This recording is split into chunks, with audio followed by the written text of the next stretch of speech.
2018 ਦੇ ਵਿੱਚ ਸਾਨੂੰ ਮਾਣ ਮਿਲਿਆ ਵੀ ਅਸੀਂ ਪੱਗ ਬੰਨ੍ਹ ਕੇ ਮੋਟਰਸਾਈਕਲ ਚਲਾ ਸਕੀਏ। ਤੇ ਜਦੋਂ ਤੋਂ ਮੋਟਰਸਾਈਕਲ ਦੇ ਸਿੱਖ ਨੇ ਸਾਰੇ ਪ੍ਰੀਮ ਡੱਗ ਫੂਡ ਨੇ ਸਾਨੂੰ ਇਜਾਜ਼ਤ ਦੇ ਦਿੱਤੀ ਵੀ ਹਾਂ ਤੁਸੀਂ ਮੋਟਰਸਾਈਕਲ ਪੱਗ ਬੰਨ੍ਹ ਕੇ ਚਲਾ ਸਕਦੇ ਹੋ, ਉਸ ਦਿਨ ਤੋਂ ਮੈਂ ਵੀ ਖੁਦ ਦਾੜੀ ਤੇ ਸੰਪੂਰਨ ਸਿੱਖ ਬਣ ਗਿਆ।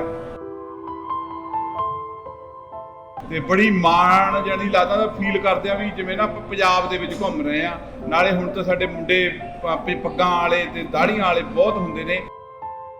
28 ਜੁਲਾਈ ਨੂੰ ਬਰੈਂਪਟਨ ਦਾ ਸੌਕਰ ਸੈਂਟਰ ਆ ਤੇ ਜਿਹੜਾ ਟੈਕਸੀ ਆਲਮੋਸਟ ਸੈਂਟਰਲ ਬੋਰਡ ਦੇ ਕਾਰਨਰ ਤੇ ਪੈਂਦਾ, ਉੱਥੋਂ 10 ਵਜੇ ਰਾਈਡ ਸ਼ੁਰੂ ਹੋਊਗੀ। ਰਾਈਡ ਜਾਂਦੀ ਹੋਈ 401 ਦੇ ਅਲੋਂਗ ਵਿਦ ਟੋਟਲ ਜਾ ਕੇ ਲੰਡਨ ਬੈਂਟਿੰਗ ਹਾਊਸ ਦੇ ਵਿੱਚ ਵੀ, ਜਿੱਥੇ ਡਾਇਬਟੀਜ਼ ਦੀ ਮੈਡੀਸਨ ਡਿਸਕਵਰ ਕੀਤੀ ਗਈ ਸੀਗੀ।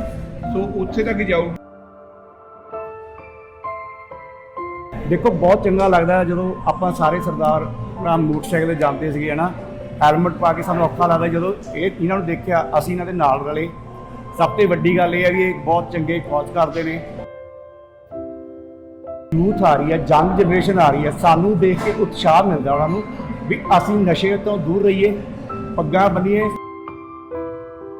ਤੁਸੀਂ ਸਾਰਿਆਂ ਨੇ ਜਿਵੇਂ ਸਾਡਾ ਹੁਣ ਤੱਕ ਸਹਿਯੋਗ ਦਿੰਦੇ ਆ, ਅਸੀਂ ਤੁਹਾਨੂੰ ਆਉਣ ਵਾਲੇ ਹਫ਼ਤੇ ਦੇ ਵਿੱਚ ਵੀ ਅਪਰੋਚ ਕਰਾਂਗੇ ਵੀ ਸਾਡਾ ਸਾਥ ਦਿਓ। ਤੁਸੀਂ ਤੁਹਾਨੂੰ ਔਨ 에ਅਰ ਜਿਹੜੇ ਫੰਡਸ ਇਕੱਤਰ ਹੋਣੇ ਨੇ ਉਹ ਤੁਹਾਡੇ ਸਹਿਯੋਗ ਨਾਲ ਹੀ ਹੋਣੇ ਨੇ। ਤੁਸੀਂ ਉਸ ਦਿਨ ਵੀ ਇਸੇ ਤਰ੍ਹਾਂ ਸਾਡਾ ਪਹੁੰਚ ਕੇ ਸਾਡੀ ਕਵਰੇਜ, ਸਾਡਾ ਸੁਨੇਹਾ ਭਾਈਚਾਰੇ ਤੱਕ ਪਹੁੰਚਾਇਓ ਤੇ ਨਾਲ ਦੀ ਨਾਲ ਹੀ ਤੇ ਤੁਸੀਂ ਸਾਡੀ ਹੌਸਲਾ ਅਫਜ਼ਾਈ ਕਰਨ ਵਾਸਤੇ ਵੀ ਜ਼ਰੂਰ ਪਹੁੰਚੋ। ਕਿਵੇਂ ਜੁੜੇ ਤੇ ਡਾਇਬਟੀਜ਼ ਕੈਨੇਡਾ ਦਾ ਤੁਸੀਂ ਕਿਹੜੇ ਇਨੀਸ਼ੀਏਟਿਵ ਕਿਵੇਂ ਦੇਖਦੇ ਹੋ? ਦੇਖੋ ਬਹੁਤ ਚੰਗਾ ਲੱਗਦਾ ਜਦੋਂ ਆਪਾਂ ਸਾਰੇ ਸਰਦਾਰ ਭਰਾ ਮੋਟਰਸਾਈਕਲ 'ਤੇ ਜਾਂਦੇ ਸੀਗੇ ਨਾ, ਹੈਲਮਟ ਪਾ ਕੇ ਸਾਨੂੰ ਔਖਾ ਲੱਗਦਾ ਜਦੋਂ ਇਹਨਾਂ ਨੂੰ ਦੇਖਿਆ ਅਸੀਂ ਇਹਨਾਂ ਦੇ ਨਾਲ ਰਲੇ। ਸਭ ਤੋਂ ਵੱਡੀ ਗੱਲ ਇਹ ਹੈ ਵੀ ਇਹ ਬਹੁਤ ਚੰਗੇ ਕੌਜ਼ ਕਰਦੇ ਨੇ। ਡਾਇਬਟੀਜ਼ ਨੂੰ ਜਾਂਦੇ ਆ, ਆਪਾਂ ਬਹੁਤ ਜ਼ਿਆਦਾ ਚੈਰਿਟੀ ਨੂੰ ਜਾ ਕੇ ਫੰਡ ਇਕੱਠਾ ਕਰਦੇ ਆ ਨਾ। ਸੋ ਸਭ ਤੋਂ ਵੱਡੀ ਗੱਲ ਹੈ ਜਿੰਨੀ ਵੀ ਆਪਣੀ ਯੂਥ ਆ ਰਹੀ ਹੈ, ਯੰਗ ਜਨਰੇਸ਼ਨ ਆ ਰਹੀ ਹੈ, ਸਾਨੂੰ ਦੇਖ ਕੇ ਉਤਸ਼ਾਹ ਮਿਲਦਾ ਉਹਨਾਂ ਨੂੰ ਵੀ ਅਸੀਂ ਨਸ਼ੇ ਤੋਂ ਦੂਰ ਰਹੀਏ, ਪੱਗਾਂ ਬੰਨੀਏ, ਸੋਹਣੀਆਂ ਪੱਗਾਂ ਬੰਨ੍ਹਦੇ ਆ ਤੇ ਅਸੀਂ ਮੋਟਰਸਾਈਕਲ 'ਤੇ ਜਾ ਕੇ ਮਾੜੀਆਂ ਆਦਤਾਂ ਤੋਂ ਬਚਾਅ ਹੁੰਦਾ ਹੈ ਨਾ।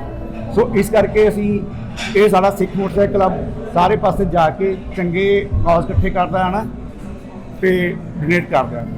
ਧੰਨਵਾਦ ਇਹਨਾਂ ਕੀ ਕਹਿ ਸਕਦੇ। ਵਾਹਿਗੁਰੂ ਜੀ ਕਾ ਖਾਲਸਾ, ਵਾਹਿਗੁਰੂ ਜੀ ਕੀ ਫਤਿਹ। ਵੈਸੇ ਤਾਂ ਸਾਰੀ ਇਨਫੋਰਮੇਸ਼ਨ ਸਾਡੇ ਚੇਅਰਮੈਨ ਸਾਹਿਬ ਤੇ ਸੈਕਟਰੀ ਸਾਹਿਬ ਤੇ ਪ੍ਰਧਾਨ ਸਾਹਿਬ ਦੇ ਚੁੱਕੇ ਨੇ, ਪਰ ਇੱਕ ਵਾਰੀ ਰਿਮਾਈਂਡ ਕਰਾਉਣੇ ਆ ਬਈ 28 ਜੁਲਾਈ ਨੂੰ ਬਰੈਂਪਟਨ ਦਾ ਸੌਕਰ ਸੈਂਟਰ ਆ ਤੇ ਜਿਹੜਾ ਟੈਕਸੀ ਆਲਮੋਸਟ ਸੈਂਟਰਲ ਬੋਰਡ ਦੇ ਕਾਰਨਰ ਤੇ ਪੈਂਦਾ, ਉੱਥੋਂ 10 ਵਜੇ ਰਾਈਡ ਸ਼ੁਰੂ ਹੋਊਗੀ। ਰਾਈਡ ਜਾਂਦੀ ਹੋਈ 401 ਦੇ ਅਲੋਂਗ ਵਿਦ ਟੋਟਲ ਜਾ ਕੇ ਲੰਡਨ ਬੈਂਟਿੰਗ ਹਾਊਸ ਦੇ ਵਿੱਚ ਵੀ, ਜਿੱਥੇ ਡਾਇਬਟੀਜ਼ ਦੀ ਮੈਡੀਸਨ ਡਿਸਕਵਰ ਕੀਤੀ ਗਈ ਸੀਗੀ।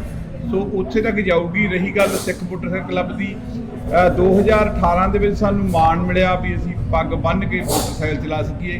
ਮੈਂ ਆਪ ਦੀ ਸਟੋਰੀ ਦੱਸਦਾ ਵੀ ਮੈਂ ਵੀ ਪਹਿਲਾਂ ਕਲੀਨ ਸ਼ੇਪ ਸੀਗਾ। ਪਹਿਲਾਂ ਮੈਨੂੰ ਆਲਮੋਸਟ 2004 ਤੋਂ ਮੋਟਰਸਾਈਕਲ ਚਲਾਉਣਾ ਔਨ ਐਂਡ ਆਫ। ਜਦੋਂ ਸਿੱਖ ਮੋਟਰਸਾਈਕਲ ਕਲੱਬ ਦੇ ਨਾਲ ਪਹਿਲੇ ਦਿਨ ਤੋਂ ਜੁੜਿਆ ਹੋਇਆ ਮੈਂ, ਤੇ ਜਦੋਂ ਤੋਂ ਮੋਟਰਸਾਈਕਲ ਦੇ ਸਿੱਖ ਨੇ ਸਾਰੇ ਪ੍ਰੀਮ ਡੱਗ ਫੂਡ ਨੇ ਸਾਨੂੰ ਇਜਾਜ਼ਤ ਦੇ ਦਿੱਤੀ ਵੀ ਹਾਂ ਤੁਸੀਂ ਮੋਟਰਸਾਈਕਲ ਪੱਗ ਬੰਨ੍ਹ ਕੇ ਚਲਾ ਸਕਦੇ ਹੋ, ਉਸ ਦਿਨ ਤੋਂ ਮੈਂ ਵੀ ਖੁਦ ਦਾੜੀ ਤੇ ਸੰਪੂਰਨ ਸਿੱਖ ਬਣ ਗਿਆ। ਤੇ ਬੜੀ ਮਾਣ ਜਾਨੀ ਲੱਗਦਾ ਤਾਂ ਫੀਲ ਕਰਦੇ ਆ ਵੀ ਜਿਵੇਂ ਨਾ ਆਪਾਂ ਪੰਜਾਬ ਦੇ ਵਿੱਚ ਘੁੰਮ ਰਹੇ ਆ। ਨਾਲੇ ਹੁਣ ਤਾਂ ਸਾਡੇ ਮੁੰਡੇ ਪੱਗਾਂ ਵਾਲੇ ਤੇ ਦਾੜੀਆਂ ਵਾਲੇ ਬਹੁਤ ਹੁੰਦੇ ਨੇ, ਪਰ ਮੈਂ ਹਾਂ ਨਾਲੋਂ ਨਾਲ ਇੱਕ ਜ਼ਰੂਰ ਦੱਸੀ ਉਹਦੇ ਨਾਲ ਹੀ ਸੇਫਟੀ ਦਾ ਧਿਆਨ ਰੱਖੋ। ਕਈ ਵਾਰ ਇਹ ਹੁੰਦਾ ਵੀ ਇਕੱਲੀ ਪੱਗ ਬੰਨ੍ਹਣ ਤੇ ਮੋਟਰਸਾਈਕਲ ਚਲਾਉਣ ਦੀ ਗੱਲ ਨਹੀਂ, ਤੁਹਾਡੀ ਆਪ ਦੀ ਓਨ ਸੇਫਟੀ ਵੀ ਆ। ਕੋਈ ਸਾਡੀ ਇਸ ਪੱਗ ਨੂੰ ਤੁਹਾਡੀ ਮਾੜੀ ਜੀ ਗਲਤੀ ਕਰਕੇ ਕੋਈ ਦਾਗ ਨਾ ਲੱਗੇ। ਬਾਕੀ ਸਾਰਿਆਂ ਦਾ ਧੰਨਵਾਦ ਤੁਹਾਡਾ ਹੀ। ਵਾਹਿਗੁਰੂ ਜੀ ਕਾ ਖਾਲਸਾ, ਵਾਹਿਗੁਰੂ ਜੀ ਕੀ ਫਤਿਹ। ਅਗਰ ਸਿੱਖ ਮੋਟਰਸਾਈਕਲ ਕਲੱਬ ਆਫ ਓਨਟਾਰੀਓ ਨਾਮ ਜਿਹੜਾ ਡਾਇਬਟੀਜ਼ ਦਾ ਇਨੀਸ਼ੀਏਟਿਵ ਆਪਾਂ ਦੇਖ ਰਹੇ ਹਾਂ, ਅਗਰ ਇਸ ਨਾਲ ਕੋਈ ਜੁੜਨਾ ਚਾਹੁੰਦਾ ਹੈ ਜੋ ਇਸ ਦਾ ਪਾਰਟ ਨਹੀਂ ਹੈ ਤਾਂ ਉਹ ਕੀ ਕੁਝ ਕਰ ਸਕਦਾ ਹੈ? ਤੇ ਨਾਲੇ ਆਪਾਂ ਕੋਈ ਫੀਮੇਲ ਰਾਈਡਰਸ ਵੀ ਨਾਲ ਜੋੜ ਰਹੇ ਇਸ ਵਿੱਚ। ਬਿਲਕੁਲ ਵੀਰ ਜੀ, ਜਿਹੜਾ ਸਿੱਖ ਮੋਟਰਸਾਈਕਲ ਕਲੱਬ ਆ, ਕੋਈ ਵੀ ਭੈਣ ਭਰਾ ਜਿਹੜਾ ਉਹ ਇਹਦਾ ਮੈਂਬਰ ਬਣ ਸਕਦਾ, ਭਾਵੇਂ ਉਹ ਫੀਮੇਲ ਨੇ ਤੇ ਭਾਵੇਂ ਮੇਲ ਨੇ।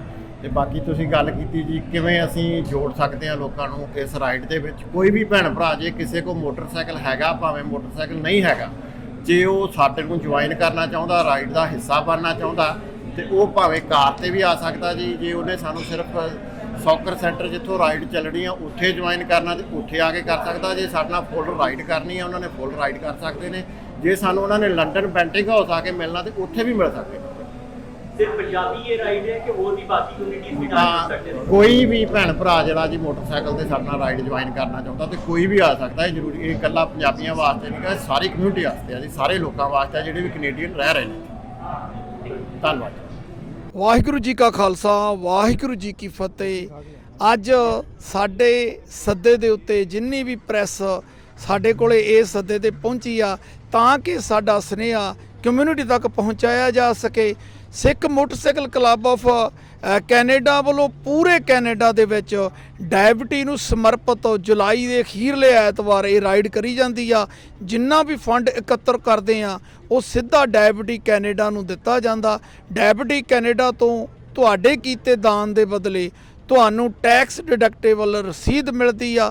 ਸਿੱਧਾ ਫੰਡ ਡਾਇਬਟੀ ਕੈਨੇਡਾ ਨੂੰ ਪਹੁੰਚਦਾ। 28 ਜੁਲਾਈ ਦਿਨ ਐਤਵਾਰ ਇਹ ਰਾਈਡ ਹੋ ਰਹੀ ਆ ਬਰੈਂਪਟਨ ਸੌਕਰ ਸੈਂਟਰ ਤੋਂ, ਜਿਹਨੂੰ ਅੱਜ ਕੱਲ੍ਹ ਸੇਮੈਕਸ ਸੈਂਟਰ ਦੇ ਨਾਲ ਜਾਣਿਆ ਜਾਂਦਾ। ਉੱਥੇ ਤੁਸੀਂ ਮੋਟਰਸਾਈਕਲ ਚਲਾਉਂਦੇ ਆ ਜਾਂ ਨਹੀਂ ਚਲਾਉਂਦੇ, ਤੁਸੀਂ ਆਪਣੇ ਪਰਿਵਾਰਾਂ ਨਾਲ ਬੱਚਿਆਂ ਨਾਲ ਸਾਡੀ ਹੌਸਲਾ ਅਫਜ਼ਾਈ ਕਰਨ ਵਾਸਤੇ 10 ਵਜੇ ਜ਼ਰੂਰ ਪਹੁੰਚੋ। 11 ਵਜੇ ਫਲੈਗ ਆਫ ਕਰਕੇ ਆਪਾਂ ਜਿਹੜੇ ਰਾਈਡਰਸ ਹੋਣਗੇ ਉਹਨਾਂ ਨੂੰ ਰਵਾਨਾ ਕਰਾਂਗੇ ਤੇ ਰਾਈਡ ਬੈਂਟਿੰਗ ਹਾਊਸ ਲੰਡਨ ਜਾ ਕੇ ਸਮਾਪਤ ਹੋਵੇਗੀ। ਤੁਸੀਂ ਕਿਸੇ ਵੀ ਜਾਣਕਾਰੀ ਵਾਸਤੇ ਸਾਡੀ ਵੈਬਸਾਈਟ ਤੇ ਸਾਡੇ ਫੋਨ ਨੰਬਰ ਤੇ ਸਾਨੂੰ ਸੰਪਰਕ ਕਰ ਸਕਦੇ ਆ। ਪਰ ਸਾਡੀ ਦੁਬਾਰਾ ਫਿਰ ਬੇਨਤੀ ਆ ਵੀ ਤੁਸੀਂ ਇਸ ਰਾਈਡ ਦੇ ਵਿੱਚ ਆਪਣਾ ਤਿਲ ਫੁੱਲ ਜ਼ਰੂਰ ਪਾਓ ਤਾਂ ਕਿ ਅਸੀਂ ਆਪਣਾ ਮਿਥਿਆ ਟੀਚਾ 50,000 ਤੁਹਾਡੇ ਸਹਿਯੋਗ ਨਾਲ ਬਹੁਤ ਸਹਿਜੇ ਹੀ ਸਰ ਕਰ ਸਕੀਏ। ਤੁਹਾਡਾ ਸਾਰਿਆਂ ਦਾ ਬਹੁਤ ਬਹੁਤ ਧੰਨਵਾਦ। ਵਾਹਿਗੁਰੂ ਜੀ ਕਾ ਖਾਲਸਾ, ਵਾਹਿਗੁਰੂ ਜੀ ਕੀ ਫਤਿਹ।